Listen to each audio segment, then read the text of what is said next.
आज आमर मोटू range office रे अराउंड 30 VSS प्रेसिडेंट आउ तांकर मेंबर्स आसीथिले।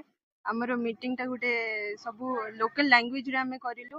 तांको निज भाषा रे जहा कोया भाषा रे से माने बुझेले।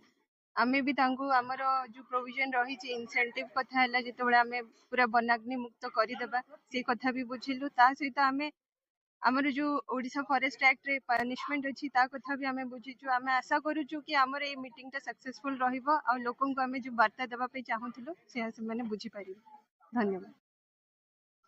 आज मोटू वनांचल विभाग पक्षर जो कार्यक्रमटी है अति उत्तम कार्यक्रमटी रहा।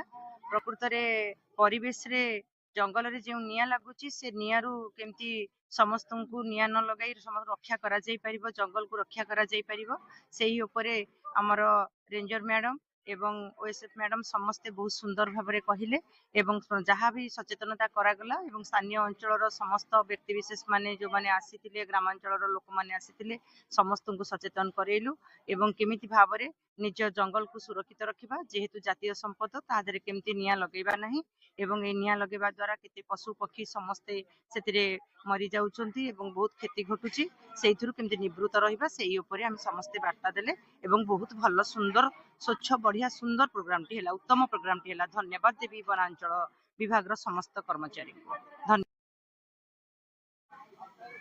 आज आमर मोटू वनांचल अधीन रे जेते सब आमर VSS कार्य करसंती बनर सुरक्षा लगी एवं जीवजंतुकर सुरक्षा लगी निया दाउर किपरि सुरक्षा करि परिबा से ऊपर आमर गोटे सचेतनता कार्यक्रम रखाइथिला।